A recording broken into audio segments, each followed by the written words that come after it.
This is the Australian Mobile DJ Podcast. In this series, we'll talk to them, get to know them, and learn from them.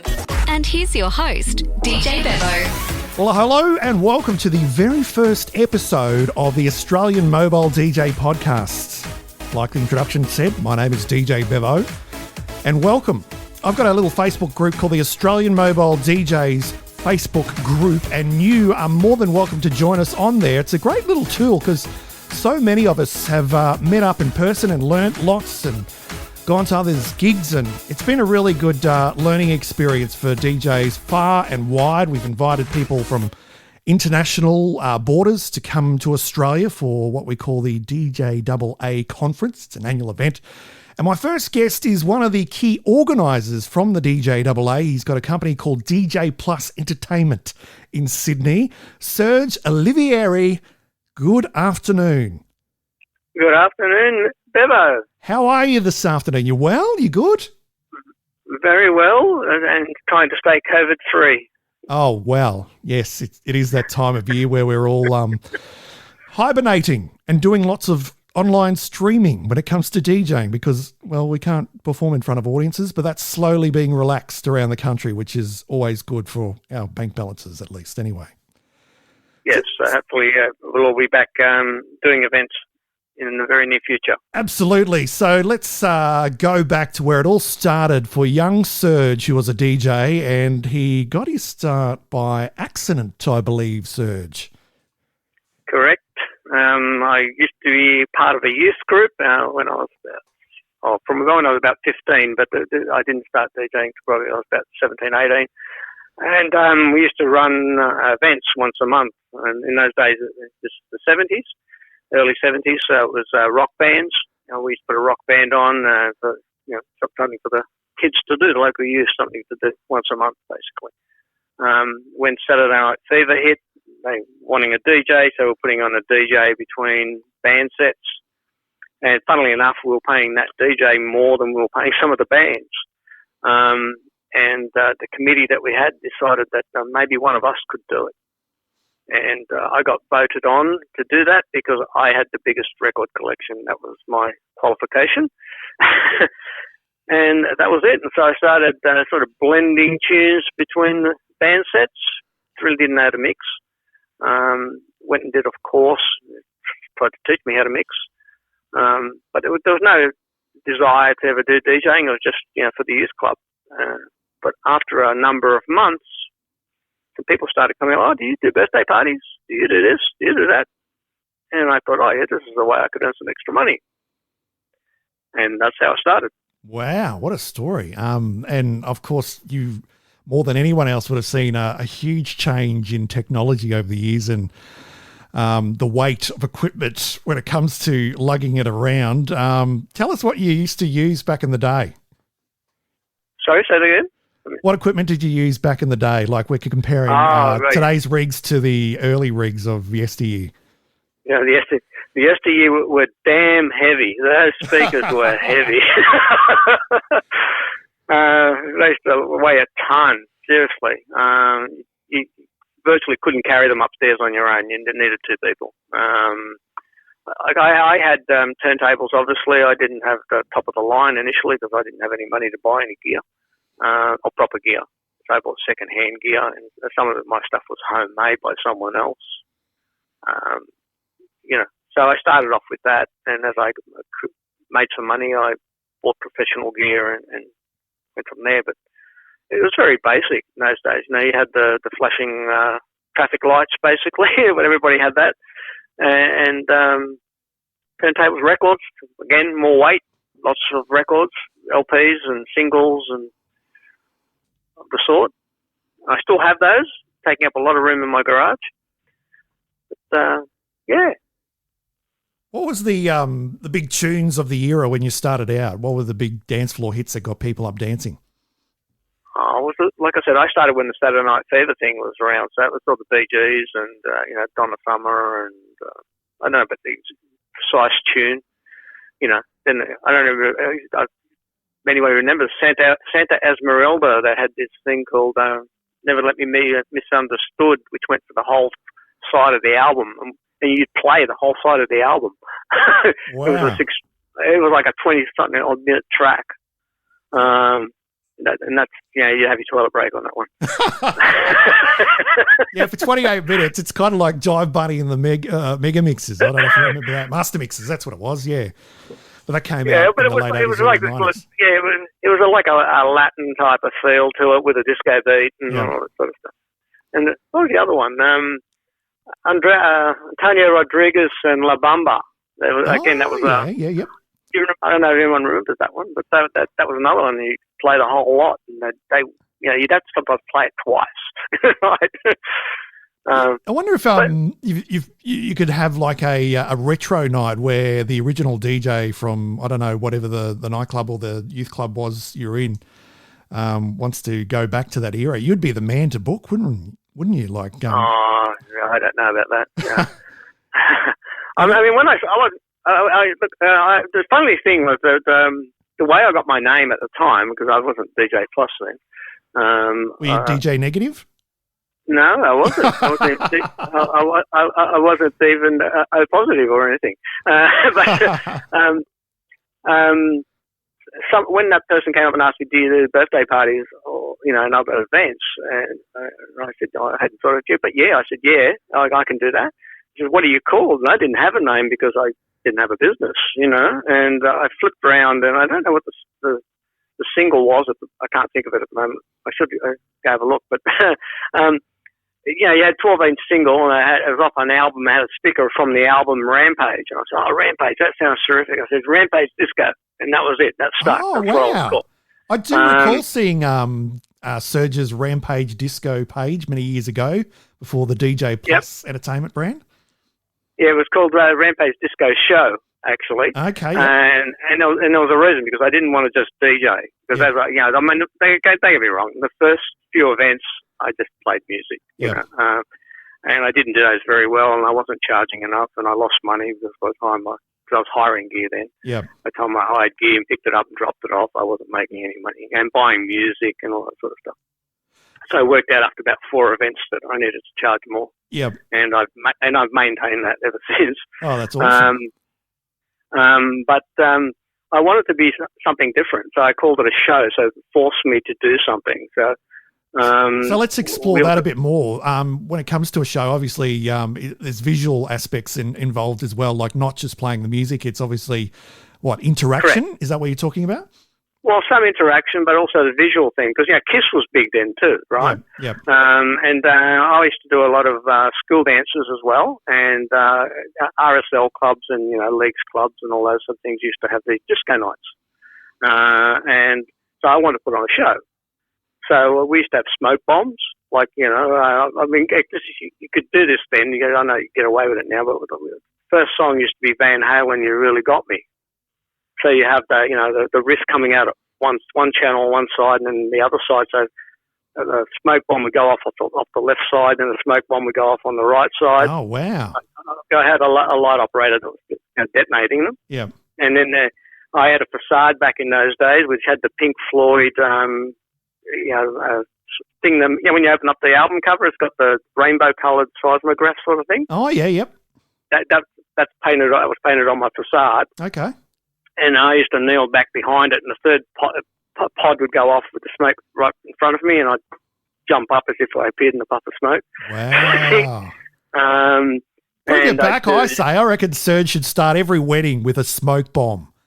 Can you imagine the crowd hysteria? They'd be like, yes, Serge, everybody. That'd be unreal. It would be, but you can't even have a smoke machine these days, or even dry ice in some places. Well, that is true. They've got this crazy law where they've got to pay a fire warden to be there in case the smoke alarms go off. But, there is ways around this, but we'll talk about that with other guests in upcoming episodes.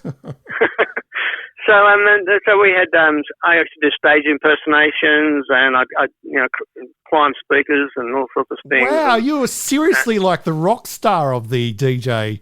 Well, it was a show. Involvement in Australia, yeah.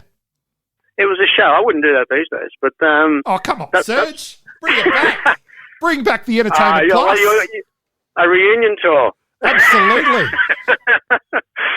Rightio. That'd be amazing. I'd pay money to go and see that. Serge jumping off a stack of speakers on a stage and crowd diving and all that sort of fun stuff. No, I didn't crowd dive, but we'd get people up, and we get like school dancers. We'd get people up and get them to do things, and they'd win records because in those days you could get free promos off record companies. Yeah. And the stuff that you couldn't play, you'd give away for free, obviously, because some of it was crap. Yeah, it wasn't all good stuff that they'd give you. There would have been those records that they send to radio stations hoping it's going to be a massive hit, doesn't get played, and they've got to do something with it. So it ends up. Yeah, they give you a bunch of promos. They had to put promo only on it and all that sort of stuff, not to be sold, all that sort of stuff on it. But they bring me up once a month. How many people actually peeled those stickers off and actually did sell them over the years, I wonder? They were printed on, actually. Oh, these are printed ones. Okay. Yeah. I used to, someone told me you could do that, so I just rang, Universal and Warner's or whoever was around then, Polydor probably or something. Hey, I'm a DJ. Can I get some records off you? Yeah, and right. some of them wouldn't, and they'd ring up once a month. So we got a package here for you. You want to come pick it up? No problem. Wow. And there would be some good stuff in there, but there's a lot of crap. Yeah. So just give that away. And then when we were getting into the RSL clubs and all that sort of stuff, and then trying to innovate and keep the job and pull in the punters sort of thing, I went to a dance studio and I said, any girls want to come up and earn some money and dance the music, wearing skippy gear, of course. Yeah. And then that brought the guys in, and they would come out and dance a couple of songs and go out, for an hour and then come back and do a couple more songs and that sort of thing. And so, it was just doing things differently. That's all. It was a show. It was more than just playing the music. Yeah, so now you've got DJ Plus Entertainment. How have things changed? I mean, mostly it would be weddings, I would imagine, that you do? Almost solely weddings. Yeah. I have corporate on my website, but I can't remember the last time I did one. Yeah. I'm not targeting that market, to be honest. So how are weddings different to the old Serge show, the DJ Rampage shows? Well, I've still got attention to detail. I think I've always had attention to detail. So I try and factor in everything. But I don't have the wild Serge. You don't have that anymore. It's more refined and more reserved, more elegant. More reserved, yeah. I've probably gotten older and I wouldn't do that stuff now. It's a wedding. It's not a performance. It's not a place where you're supposed to be the star. Yeah. The bride and groom are supposed to be the star. So, whereas in the other scenario, you had to draw the people in, so you had to be, not that I thought it was a star, but you had to be the entertainer, and you had to deliver on that. And I could just sat there and play music, but it's just what. I don't know whether you're going to get thing, but Steve Bowen, people book Steve for a reason now because he entertains in various ways, and that's what I was doing back then. But for different reasons, because that was the market I was targeting then. Whereas now I wouldn't do it. So, it's all about the bride and groom. So now, you do. It's all about the bride and groom. It's all about families, friends, and including them in the celebration after the actual ceremony and photos and all that sort of stuff.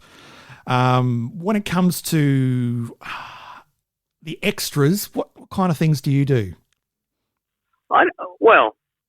I don't have a lot of extras. Like, I don't do photo booths. I don't do dancing on the cloud. I don't do uplighting. I don't do monograms. I don't do any of that stuff. The services I offer are a DJ, MC, ceremony coverage. I do some special stuff like I can do audio voiceovers and things like that. Oh, tell us about that. What's involved with that? Well, that's recording the couple and then mastering that.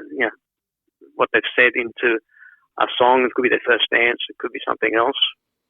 Like I've done one where, like, for instance, when I interviewed a couple, one of the questions I asked them is, are your parents attending the wedding? And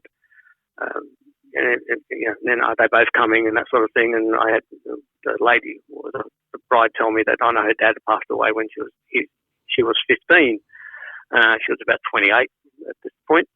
And for some reason, she went on and told me that, when he passed away, I wrote a poem for him. And I just noted that, and we kept going. As we got into the consultation a bit more, they started looking at ceremony coverage. And I asked her, who's walking you down the aisle? Because she had a brother. I didn't know whether it was going to be the brother or the mother that was going to walk her down the aisle. She said, Mum's going to walk me down the aisle. And I said, look, you know how you told me that you wrote this poem for your dad? And I suggested to her, how would you feel about recording that poem? And we play it, as your mum walks you down the aisle as a tribute to your dad. You know, she burst into tears. She loved the idea. And we did that. We actually did that. We recorded it. And as she's walking down the aisle, we played this message to her dad, it wasn't the actual poem, because when she revisited it, she thought it was a bit childish because she was 15 at the time. But she wrote something else, and it was really beautiful. It wasn't sad at all, but it impacted everyone. Right at the start of the ceremony, as the mother's walking it down the aisle. Yeah, it's pretty incredible hearing a story like that and really connecting with the people involved in the wedding and moving people with, I guess you could say, moments, or creating moments like you did with that. That's exactly what I like to do. I like to create a lot of moments at weddings. I'm a real hopeless romantic. I'm really corny that way. And I believe emotion is what creates memories. So let me guess, you've got The Notebook on DVD at your place? No, I don't have it on DVD. No. You don't need to this day. You can watch it anytime on Netflix or something. True. DVD. Who has DVDs these days anyway? Yeah, that's right. It's not high definition anymore. Oh, yes, of course. I forgot about the whole 4K sensory experience that you can now get. So one of the things depends on the couple, of course, but if you can get people to laugh, if you can get people to shed tears of happiness, if you can get them to feel anticipation and exhilaration and a whole range of beautiful emotions, they remember that wedding because they're now connected to it, and that's what I like to do. I really love that. I remember a quote that once said something that people won't always remember what you said, but they'll always remember how you made them feel. And creating moments like that and memories really sticks with people, and it's good for you as a performer and recommendations down the track as well. Well, yeah. I get comments, on my Facebook page occasionally, not always, but anyone that follows my Facebook page knows that I do wish my couples an happy anniversary every year in most cases, because some of them unfortunately do break up, and I don't do that to them anymore. But I don't wish them a happy anniversary anymore. But and occasionally one of those brides will pop in, and it might be 5, 8 years ago. Something like that, and they're not even, they haven't liked my page. I know they haven't liked my page, but somehow it comes up in their feed, and they make a comment and says that that people still talk about their wedding, and it's because how we made them feel. That's why, because they remember. Yeah. And that's what means the most to me, because the wedding's over, and then after that, what have you got? You got photos and you got memories, or a video if you do that, and I want to add to the memories. So, yeah, it sounds like the magical touch, and having that experience from when you did start to where you are now is really paid off in terms of giving you an edge, I guess, in what can be a competitive industry. Yes, well, I don't see anybody as a competitor. I see them as colleagues, number one, which is why I'm part of the DJAA, because otherwise I wouldn't be part of that either. And it's not about competition, it's about making a difference. One of my aims is, again, I'm a hopeless romantic, so this might be corny to some people, but if I can create special moments at a wedding, and at some time in the future, if the couple are having some struggles and they're arguing or whatever, they're having difficulties, I would hope that maybe they can think back to how they were feeling on their wedding day, and maybe some of the moments that maybe I had an input into. And by thinking about that, they find the strength to maybe try and work through it, and just to remember how they were feeling and how they felt for each other then. That gives them that strength. Probably a pipe dream, but that's what I hope. Yeah, well, it's a beautiful skill, and it sounds like it's very appreciated by your clients. That's for sure. So tell us about the DJ You mentioned that briefly just before. DJ Alliance of Australasia.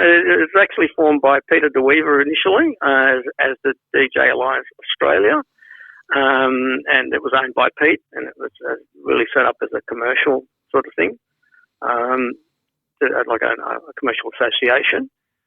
At some point along the line, I got in contact with Glenn Mackay because he was talking to Mark Farrell about bringing Mark Farrell out here, and I heard about that and bringing him out here, and I wanted to do his workshops, and he, and he spoke to Pete, and then Pete rang up to harass me about trying to join the DJAA, and at the time, I was looking at forming my own DJ association, and I was doing a whole heap of research into that, and I told him that, and I said, look, I'll probably end up joining because I knew it existed, but I just want to see what, where it goes because I might do my own thing.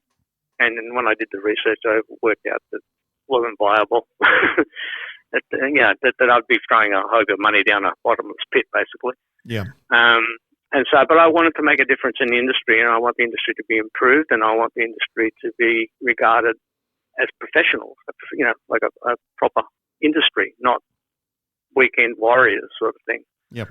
Which, or part-time, cash on the side type of profession. And so I joined, and then the next step with that, of course, was to put my head in the ring for the committee, which we sort of did when it was still Australia before it became Australasia, and then Pete decided that it wasn't worthwhile doing it as a private venture, and he turned it over to us, and he said, let's turn it into an association, which we did, and Brian Davis and myself did work on that, and we converted to an association in 2014, I think it was. And because Australia was taken, we decided to include New Zealand and call it Australasia. Oh, wow. I didn't realise that was the reason behind it all. Well, we were going to keep it Australia, but we were going to include New Zealand anyway, and then it just made sense because we couldn't take it because Pete had that name. Yep. But they gave us Australasia, and I said, "Oh, cool, that works for us." Wow! And Australasia was born. That's an incredible story. Correct. Yeah. So we were actually an association way before we announced it, or a few months before we announced it, because we registered in New South Wales, and then we converted that to a national, and we didn't announce it to our second national conference then. These days it's called Beat Mix, but our national conference then, which was in Ballarat, is when we announced it, and we've been that way ever since. So it's owned by the members. It's members vote for the committee, and it's run by the members. So the members decide everything. For any change, we have 9 people on the committee. We need 5 people to agree something, to get something to happen. Our constitution change requires 75% of the membership to vote for something. So it's not like we can change anything. If we want to change something in the constitution, it goes to the members, and we need 75% to vote for something to get changed. So it's owned by the members, so no one can have their own way, basically. So the idea is that it will always represent what the members want. Yeah, that's a very good idea, and following that compliance really makes it a members group instead of someone's personal group that makes all the decisions. Correct, and the other, one of the core things with that is one was to raise professionalism, and that of course involves education. Now, you don't need any education to become a DJ. Anybody today can say, I'm going to be a DJ. They can buy, and it's a lot easier now than what it used to be. You can buy equipment relatively cheaply. Music is, it wasn't like you had to go and buy a record library like when I started. You can buy things digitally. It's a lot cheaper. A couple of $1,000 you're in business. Whereas, it was a couple of $1,000s then, but that was a lot of money then. Yeah, definitely. That was a lot of money, and so if you're an accountant or something, you got to go and do some study before you become an accountant. You got to go to uni. You got to get some qualifications. You've got a background in accounting yourself, don't you? Yes, I do. Yeah. I'm a qualified accountant. Well, I was. I don't pay for it anymore because I don't practice it anymore. But I'm a qualified accountant. Yes. Yeah, and let's talk about the annual conference being Beat Mix, which has been rebranded recently. How does that work? Well, it's once a year. Part of that thing was the education was to provide something that DJs could come to and learn more, because most DJs know how to mix and they know the music part of it and all that. But where they fail is they don't really know how to run a business, because they think they're great at mixing. That's all they need, and that's fine. But you also, in a business, you also need to do the marketing. You need to do the sales. You need to do the HR if you've got staff. You've got to do all those sort of things, and if they don't do that properly. And also, if they don't do the accounting properly and they work out that they're actually making money, they go broke. They actually lose money. And if they've got a full-time job, a lot of them don't realise that their full-time job is actually subsidising their part-time job. And so education is vital to that. And the conference is one way we can deliver that, basically. So it's not all boring stuff, obviously, like that. We try and have some fun stuff as well. And in the more recent times, we have more music and performance-based topics as well, because that's what the people want. So we're trying to balance that more, but we still have marketing. We have social media. We have motivational, just plain motivational things, just to inspire people to be better, and things like that. Let's talk about the presenters who actually present these presentations. Are they just members of the DJ Alliance of Australasia, or are they just people that want to share their specialty, I guess, with the DJ community? We've had both. I mean, the initial ones we had members, obviously, and a lot of them were just committee members, because we were, we didn't have any money, and we couldn't pay anyone, and we still can't most times. So we did it ourselves. But as each conference has progressed, we've had external presenters. Some have been paid, some haven't been paid, and we've had other DJs, whether they're members or they're not members, come and present. It's open to anyone. We're not. You don't have to be a member to participate. Members get a discount. Obviously, that's a benefit of being a member. But you don't need to be a member. We don't try and force anyone to become a member. I mean, obviously, in order for the DJAA to grow, we need more membership. But we're not going to push that down people's throats. They want to have to be a member. They want to be a member. Sorry. Yeah, absolutely. You can lead a horse to water, but you can't force it to drink. That's what they usually say.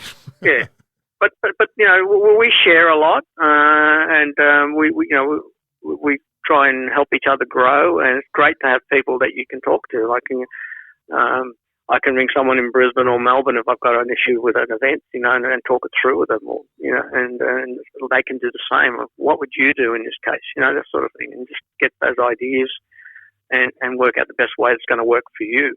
You don't have to take them all on board, but just talking to someone that got your best interests at heart overall is fantastic. Absolutely. Very, very, very proactive, and the industry as a whole has certainly gone a long way since the beginning, back when you started. I mean, you probably felt quite isolated, and you didn't really know who else to ask for advice back then. It was everyone sort of kept to themselves, and there was competition, and the attitude with the internet and Facebook groups and working together has been beneficial for not only the DJs but also the clients. Yes, everybody benefits, because if you improve your service and your attitude and your knowledge, skill and your base and skill and all that sort of thing, the client's going to benefit. They're going to get a better service. you know. So they get a benefit. And because really a client wants their problem solved. They want something, regardless if it's not at the wedding or not. You know, if it's their 21st birthday party, they want this certain thing for their party. If you can deliver that, you can solve their problem and deliver that, you know, they're going to be really, really happy. And they'll probably pay you more than what you think you're worth as well, if you're able to do that. Absolutely. And that's a great way to end this chat. Serge, thank you so much for taking out your time to talk to us on our very first episode of the Australian Mobile DJs podcast. And I hope some people can reach out to you if they've got any questions to anything that you've said in this podcast. How do they get in touch? Sure. They can contact me through my website, djplus.com.au, or through the DJAA website, djaa.org.au, or even the Beatmix one, which is beatmix.com.au. There you have it, everyone. One of Australia's longest serving mobile DJs is still in business and doing very well, might I add. Serge from DJ Plus Entertainment, our guest number one on the podcast for the Australian mobile DJs. You can contact me. My name is DJ Bevo. You can send me an email via djbevo@me.com or via the Australian Mobile DJs Facebook page. Thanks again for joining us on the podcast, and we look forward to many happy returns. The Australian Mobile DJ podcast was hosted by DJ Bevo and produced by Matt Fulton Productions.